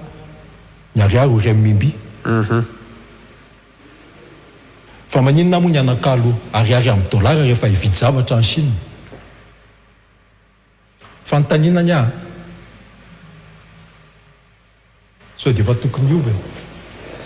natonga antsika niditra tamin'ny système io satria ny zavatra exportentsika rehetra importentsika rehetra afarantsika dia matetika taloha avy any andrefana. Amin'izao fotoana izao efa avy any Antsinanana dao ny entana tsy ireo dao ny automobile ny fiarakodia mandeha eto sono daholo ange ny ankamaroany dia maninonino no vidinao amin'ny dolara so dia misy zavatra tokony eritreretiny fifanaraha-piaramiasa tsy mety amin'ny mpamatsy volo zany aminao zany fa nitiko teneno fifanaraha-piaramiasa avy hatrany eo amin'ilay firenena rotota ve dia efa voavavy zany voalohany te politika ho an'ny mpitondra ve dia efa voavavy zany zavatra any mazava ho azy banque centrale la rotota amin'ny resaka amin'izany dia mivoavavy zany vity zany dia fantatra ahoana ny anaovana ny SWIFT. Fa rehefa niteny ny Amerikanina tamin'ny izao tontolo izao hoe aza manao fandrarana amin'ny Russie intsony nareo fa maty anga zao le Russie. mazava tsara mihitsy eo amin'ny fifandraisana ara-diplomatika manahoana ny fahitana ho azy satria fanontana zany andraikitra zany sy zany départementa zany ihany koa anao Ariamanjato ny asina fantatra ao tsara ny olona atsika ianao moa dia sokatry ny olona Rusiana hatramin'ny androany io ary misy an'io ady eo amin'ny Rosia sy Ukraine io reny position latsabatsika tany amin'ny Nations Unies tonga ty tanàna ray nisy an'ireny fanesorana natampoka misy tsindraramba-iny zay misy mpimaso ihany koa sy hevitra ara-politika azo isokajiana reny manahoana avokoa ny fahitana ho an'izany rehetrarehetra zany marefy ve ny diplomasia ny Madagasikara androantsika amin'ny resaka io satria hatreto ary mbola mpisolo toerana hatramin'ny ministre tsindraramba-iny. Za tsy hiteny hoe marefo tsy marefo fantatro ny natonga ny ministre Rarapahiny nanao an'ireny. Inona ny antony? Izy financier nanao économique izy hoy izy ny Amerikanina hoe rehefa tsy manaiky an'io nareo dia tapahanay ny vola ho anareo ka le système atsika miankina amin'ny volan zareo dia normal zany position ary zay nge natonga amin'ny teny eto dia mbola izay foana ve no tohizantsika ho marina nge miteny Jesosy rehefa nantany ny mpianany hoe tokony andohetra amin'ny Romanina ve izay zay le vola jereko izy dia menazy dia sariny Kaisara ny teo averenao any Kaisara zay ho any Kaisara izy ianao mampiasa ny volany mandohetra aminy ianao zany rehefa mampiasa ny volany zay kely lazaiko hoe le baiboly ange mizavatra be dia be teneny ny ary mbola miteny hatramintsika izao raha ohatra tsy naka an'iny position iny ny olona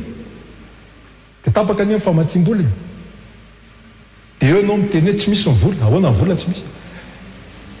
izahay nianatra tany amin'ny firenena zay nahana vola tsy convertible économie roa sy finance roa ny anaranay ny économie sy ny finance ny tandrefana dia ny économie sy ny finance tatsinana rehefa nitondra orinasa teto ny tenanay rehefa miprésenter comptabilité amin'ny fanjakana zay dia manaraka tsara lalàna gasy rehefa miprésenter ny comptabilité amin'ny sinoa firenena sinoa satria sinoa partenaire tamin'izany dia amin'ny lalàna sinoa samy hafa amin'ny présentation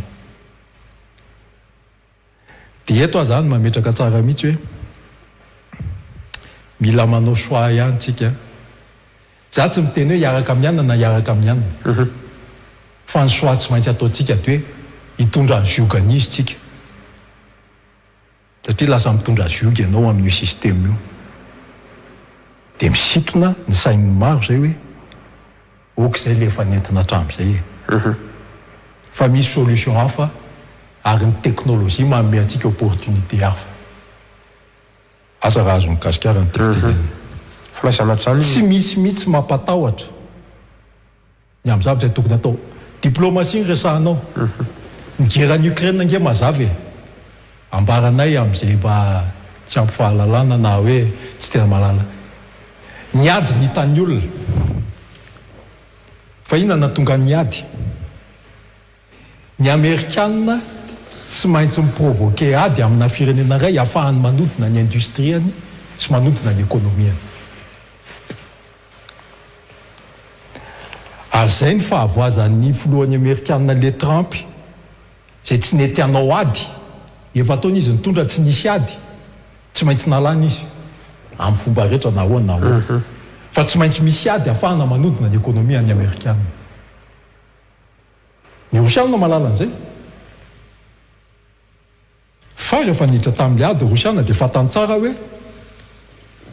ady nisy ny Amerikanina io fa tsy ady nisy Ukraine za tsy mahamerary ny any Rosiana na mahamerary ny Amerikanina za zany ministry ny rahambahiny fa ny ady izao oka ny firenena tsy ampidirina amin'ny problema ny hafa ahoana moa fireneko tompoko tsy maintsy anaiky aho hoe position ny Amerikanina fa raha zany tsy mahazo vola andoavako ny karama fonctionnaire non fony zala volantsika tsy convertible raha teo aminao toerana afahany fitantanana ny vola atao anatiny afahana mampandroso ny toekarena manao famokarana afa ny gestion any devise afahana manao fanafarana entana reo firenena rehetra sinoa voalohany amin'izany nanao an'izany ny sinoa reny misy ny oanina misy ny remimbi rehefa tena mijetra afa mihitsy nge ny gestion firenena sinoa fa tandremo amin'le hoe convertible sy convertible afa mihitsy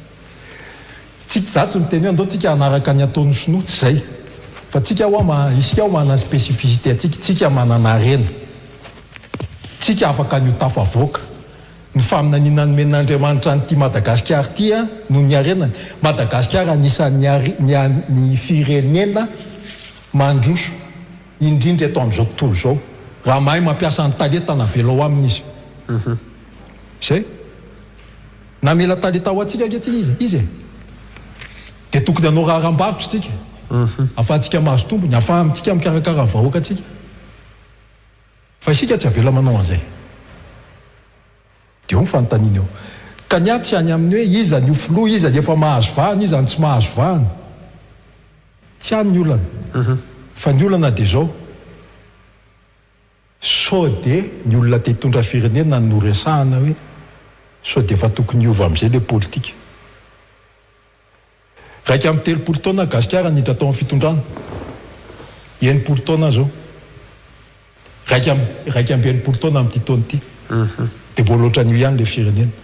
ny eritreritra ny tena fa hoe anova dia ampandroso firenena ay rehefa nanova ny tena dia nitohizan'ny olona ihany ny efa teo dia donc ny voka mitovy ihany ange tsy hanomezina tsy ny anizaniza ho zany fa tsika ny tokony mieritreritra zay mahatonga amin'ny teny hoe za nisan'ny bebaka raha ohatra zao fireneko dia mety nisy zavatra tsy nety tokoa nataoko tahaka ny teneninao dia bebaka za efa mibebaka ary za mbola mampiantso an'izany adidin'ny kristianina mibebaka raha tonga ny tompo rapitso ahoana moa ny ataonao raha misy zavatra tsy mibebahanao eo fa vahoaka no entinao dia mila mieritreritra tsara ianao eo amin'ny fitantanana raha-panjakana Andriamanjato ny asina maranantsika an'izay mode de gouvernance zay ny resaka satria ianao eo manaiky fa sahirana ny vahoaka ambaniny fa efa mividy ny vahoaka ady hevitra eto amin'ny firenena amin'izao fotoana izao ny resaka lahara-pahamehana tompoka sy ataon'ny fanjakana io zao mametraka ny ataontsika hoe politika na fototrafitrasa fitondrano zao profon'izany dia ny resaka autoroute zay natomboka ny fanjakany reny ny resaka trano maro samihafa manara-penitra na hopitaly io na fianarana sy ny trano kortoary maro samihafa androany betsaka no mitaraina hoe maninona ny lalam-pirenena faharony tsy mamboarina fa tonga dia hotororoto mamaiky androany moa saika potika daholo ny lalam-pirenena rehetra eto amintsika na tiana na tsy tiana satria vavolombelona zany no tena mivezivezy manerana n'ity Madagasikara ity inona ny tokony lara-pamiana ohatry ny ahoana ny tokony atao raha eo aminao ny toerana zany manoloana an'izay hoe fodrafitrasy eo fa eo ihany koa le fahasairana ara-tsosialy mihitsy ry matoa ondriga manjato ny asinao eny tompoko hoy ianao hoe tamin'ny 20 aogositra 24 ny teto aminao tamin'izany andalo farany teto dia efa nilaza taminao Gasikara hoe ny lara-pahamena dia ny fambolena sy ny fiompiana dia tandremo ny rano sy ny fikadiana tsara ny rano fa ny rano ho lafo vidiny ny volamena atsoatsy ahoana ny atonga amin'ny fambolena androso sy ny fiompiana androso satria iny aloha ny elanao amin'ny fanafarana ny entana rehetra ho an'ny vahoaka izay ny lara-pahamena aloha raha misy lalana tokony atao zany ahafahana mampandroso n'izay dia lara-pahamena zay fa inona daoly ny mifandraika amin'izay tokony anao barazy ianao zany tokony anao an'izao ianao zany ny fanjakana ny resahako eto dia tokony atao zay fa raha ohatra sika anao trano anao zavatra maro be kanefa maty le olona na le vahoaka tsy afaka andeha hianatra akory ny ankizy satria tsy manan-koaniny izy tsy afaka andeha tonga ny amin'le fianarana izy inona moa ny anaovana an'le izy sika amin'ny fatahana raha-panjakana dia zao ny any amin'ny anteny meram-pirenena mamaritra hoe inona no atao misy ny atao hoe PIP programme d'investissement public dia ao anatin'io zany ianao ny tokony hafantatra hoe inona ny investissement public tokony atao mifanaraka amin'izay lara-pahamena zay hoe ny fambolena sy ny fiompiana voalohany zay zavatra hiditra amin'ny kibon'ny olona zany satria ny ataon'ny olona ny ampilaniny zao tsy hitany ny vary afarany io tsy voavidiny io ny vary ato toerana tsy ampy dia lasa sika mampidangana ny vidiny be ohatran'io tsy ampy ny famokarany faharoa zavatra tena lara-pahamena tsy azo elana ny fampianarana ny politika mpampianarana tompoko raha madinika ny tenanay amin'izao fotoana izao dia potika amin'ny fampianarana dia iaho hoe soa ihany fa misy ny teknôlôjia saika tsy ny rehetra mampiasa ny teknôlôjia fa manan-katao farafaratsiny aloha misy an'izay mpampianatra eny amin'ny université efa lasa retraite ny akamaroany mpampianatra malagasy tokony hampianatra aty mijanona ny andafy izy no ny antony iny satria mahantra le firenena zany zavatra zany tadio fa niajan'ny mpampianatra tena zava-dehibe ary ny formation zava-dehibe mahantra amin'ny firenena dia manao ny politika na frame io tsika za tsy hoe mamely ny frame fa raha amin'ny saina tsy miangatra tsy mety ange io tsy mety io ary amin'izao fotoana izao efa manomboka mesarotra ny zavatra ianarana fa so ianao misy teknôlôjia manampy ny ankizy amin'iny mampafantatra azy ny zavatra tokony ho fantany siainy ho an'ireo zay afaka mikirakira telefona sy ordinateur gazoko eo havanana amin'io soa ihany ka iny mety eo misolo ny mpampianatra indraindray fa ny fampianarana ny tena ny éducation amin'ny maha éducation azy fa tsy connaissance fa éducation no iny ny herin'ny firenena raha pitso ravaka pitso raha tsy zany dia verimaina dolo koa ny zavatra atao na hitondra amin'ny fanjakanao raha pitso lasa iantso vahiny ianao hitondra fanjakana satria tsy ahay amaky izy loi des finances attention misy olom-bavim-bahoaka nge tsy mahay mamaky loi de finance ka zany zavatra zany mampalahelo fa tsy maintsy iezahana ny fanotanan'izany ho iaho hoe reo ny lara-pahamena amin'izao fotoana izao aloha ny fahefa mividy ny vahoaka tsy maintsy reglena aingany zavatra be dehibe miditra ao anatin'io hatrany amin'ny hoe ajanon'ny flottement na dia roa taona fotsiny ary sady anao indray tsika be di FMI raha manao an'izany ka raha manfonctionnaire zany eto matsy resaka hoe planche à pied hoe raha tsy ampy ny devise dia manao planche à pied zany alors lazavaina tsara amin'ny olona ny atao hoe planche à pied raha ohatra ianao manota vola tsy anaovanao famokarana fa vola tsy mitondra richesse hoy ny vahiny dia zay ny atao hoe planche à pied fa raha ohatra ianao manota vola anaovanao famokarana dia tsy planche à pied zay ary zay zavatra zay no lazainay hoe ny famokarantsika ave dia ho akintsika amin'ny fananantsika dolara dia miteny amin'ny namany mpitondra fanjakana sasany orzalahy ny sonovy hoe nanao tomobila dia nila dolara ny indianina nanao tomobila ave dia nila dolara ny rosianina ave tamin'ny fotoanandro nanao fusée sy migy hélicoptera dia nila dolara zafady tsy nila an'izany ny olona donc fa olana ny place be zany zao fa mila atao mamokatra fotsiny tsy planche be ny anaran'izay zay ke tiako azaveny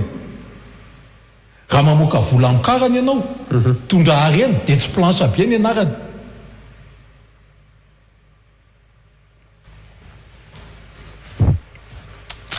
tsy mpiamisainy mana-tsainy zany eny ary tompoko efa mandehibe ny fotoanantsika na zanatra zany izy nefa somary araroto kely ihany fotsiny ny lafo politika hitako fa tsy te hiresaka ianao fa araroto kely satria misy karazana ambana na menace kely io zao misy mangataka transition moa izy ianao fantariko aloha lojika ihany ve zany amina fitondrana voafidim-bahoaka sahala mitony tsy manitsaka lalam-pandrenana ve tsika raha isy fividianana melohan'ny fotoana eto na fanitarana fotoam-piasana fitondrana anankiray matony ny asan'Andriamanjato raha mba vakely fotsiny raha sitraka ao re ny faniriana aloha dia ho vita amin'ny ara-potoana araka lalam-pandrenana na ny fividianana ary zay zavatra zay dia adidin'ny fitondram-panjakana amin'ny mahalala an'izay dia manao hoany isy ny tsy manam-bola eo mantsy 45 milliards azavao aloha hoe zay ny teti-bola ao anatin'ny LFI tokony anazava aloha ny fanjakana eo maninona ny seni tsy manam-bola ny tena marina ave tsy manana devise tsika anaovana fividianana zay hoe ny tena marina ahafahana mamoaka vola dia raha ny asin'Andriamanjato no antaninao an'izay dia za contre an'izay ny flou dideratsiraka zay no nafinaritra taminy tsy nila vola vahiny mihitsy ke flou dideratsiraka nanaovana fividianana teto hatramin'izay tsy nila an'izany izy mariny azy fa tsika ave zany ankina amin'ny vahiny foana vao afaka anao fividianana tompoko azo atao hoe afaka atao foana rehefa atao hoe mila fahavonona ny fanjakana fotsiny zany ao anatin'ilay no faharoa resaka vola fitady io ny hoy ny fitenenan'izay dia atsipo ho an'ny fanjakana zany na zanatra anazy nefa miandrandra fividianana madio mangarahara ekeny rehetra ny olona mbola tafiditra kely tao anatin'ilay toroteny ary ny atao hoe alabato ka zany ihany koa anisan'ny fototry ny olana sy ny krizy miverimberina teto amintsika ary ny saika ny akamarony azy dia crise post électorale foana dia mato ny asin'Andriamanjato manahoana indray ny fipetraka izay za zao efa imbetsaka nylatsaka tamin'ny fividianana dia efa niaran'izany alabato zany tamin'ny tenako nylatsaka ho be ny tanànantanànantanarivo tamin'ny 7 dia tamin'ny tenako nylatsaka ho filopirenena tamin'ny 9 hafa ny vato hitanao ary amin'ny bureau de vote hafa ny vato hitanao ary amin'ny ministère ny intérieur zay ny atao hoe alabato ny alabato ve ny tena napotika amin'ny firenena ino ny lazain'ny fiangonana fa ho za hoe tsy niany zavatra hafa koa le efa nazavaiko teo namarina ary ny fifidianana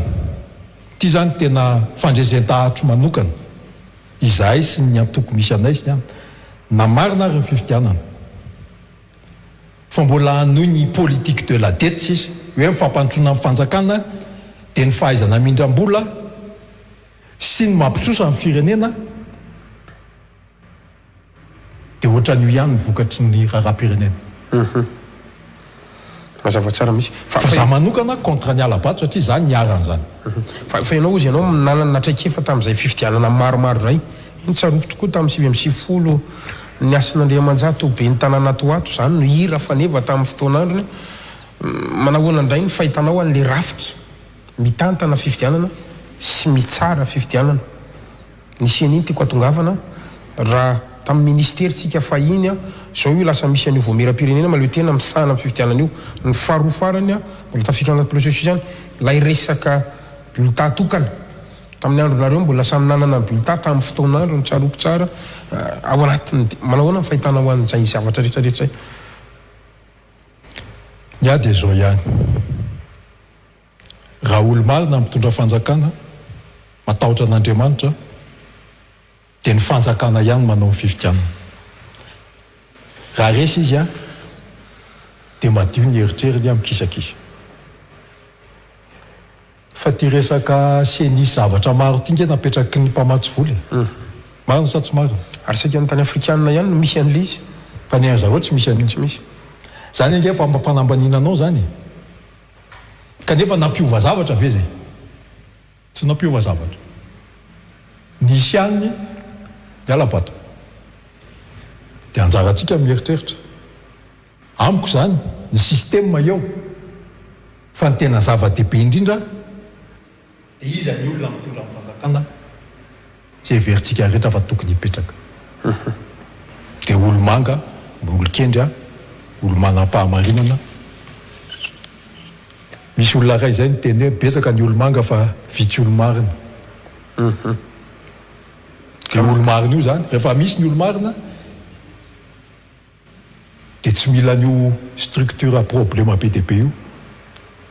zay budgetivore mazava ho azy satria lasa mitombo ny budget amin'io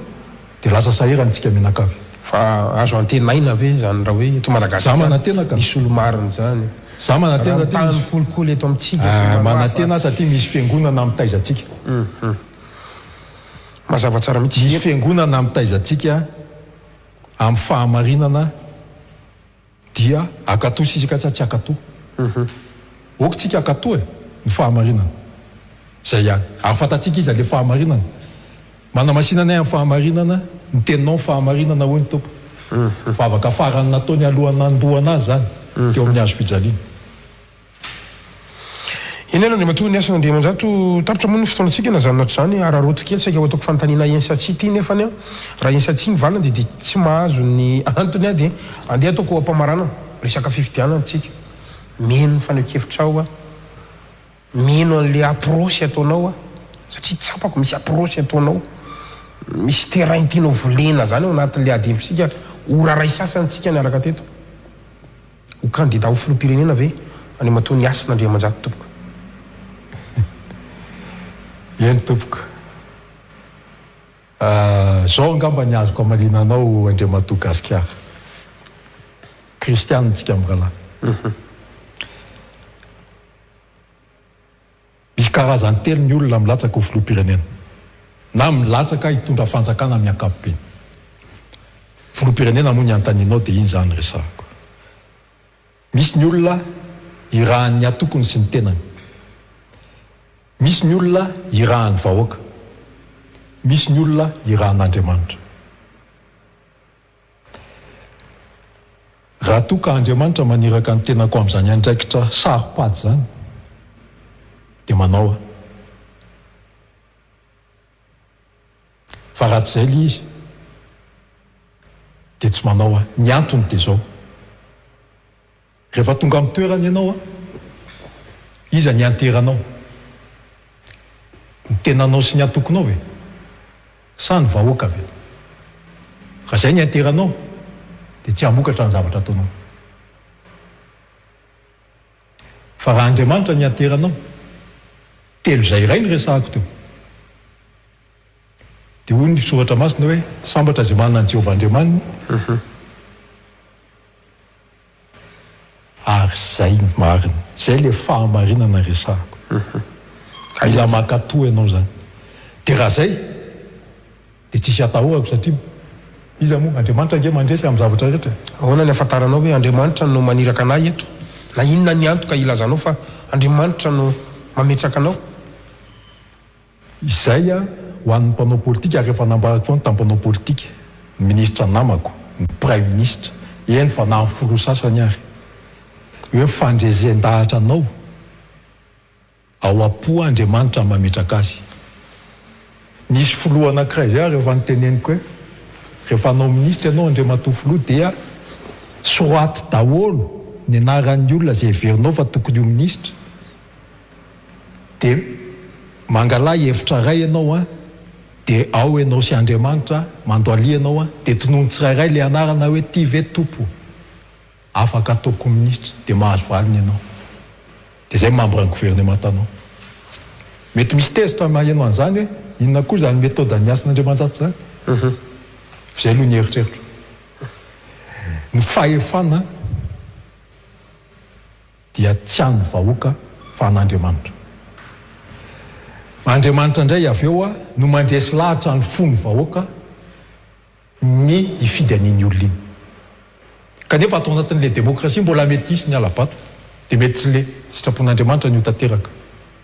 ary zay ozona ho an'le firenena rehefa avy eo aza raha azonao ny tiako lazay dia raha manontany an'izay ianao dia zay no azoko avaly ianao Andriamatoa Gasikara eny ary Andriamatoa Andriamanjato ny asina misaotra anao nanaiky nasainy ny fandarana tamin'ny tialy ty tena mankasitraka anao zakasaka hoe so dia fotoana zao raha aman-dreny iresahana nanontany an'Andriamanitra ianao dia vo miverina ny antso anay ianao fotoana zao Andriamanitra ka dia ankatrako ianao nanaiky ny fanasana tamin'ny tialy ty raha misy heverinao fa afatra amaranantsika ny fandarana ho an'ny mpanaraka ny fandarantsika topoka eny tompoko misaotra Gasikara nanasa ny tena keto ary nafinaritra ny fifanakalozantsika amin'ny raha lahteto ny zavatra tiako ambara fotsiny angamba farany ho an'ny mpanao politika aloha dia izao ny politika tsy hoentina amin'ny firehetam-po fa hoentina amin'ny saina sy ny fahendrena ary eto dia mbola mamerina indray tsy misy marina isika rehetrarehetra fa zao oka isika hibebaka aloha misy teny zay amaranako azy eto ao amin'ny Koritianina faharoa toko fa 7:7 raha ny oloko raha ny oloko hoy Jehova tamin'ny Solomona raha ny oloko izay natsoina amin'ny anarako no avy anetry tena ka hitady ny tavako sy hivavaka hiala amin'ny ratsy fanaony veriko indray le hoe hiala amin'ny ratsy fanaony io le fibebahana dia hiainao azy any an-danitra ka amela ny elony dia afaka atao ny elontsika menakavy ary anasitrana ny tany sitrana ny firenentsika ambava homana ampomieritreritra tain'Andriamanitra atao tompoko mankasitraka indrindra tompoko na zanatrana izy nefa iarako ihany ianao tia metraka fantaniana ensa tsy mafy tsy tapitra misy ty fantania ensa tsy fotsiny valiny raha mba sitraka ao azoko apetraka ve Andriamanitra raha izao fomba fanaovanao politika izao ianao ve mieritreritra fa nankasitrahany rainao izao fomba fanaovanao politika izao raha mbola teo izy eny satria eny mankasitraka indrindra tompoko tain'Andriamanitra eny isaorantsika rehetra niaraka taminay hatramin'ny farany tamin'ity alina ity mametraka ny mandrapitafa ao manaraka indray tompolasy vavy veloma tompoko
Chanel Maison de Beauté nanolotra ho anao teo ny l'invité du jour. Chanel, au premier étage, centre commercial Saint-Hilo à Muscat.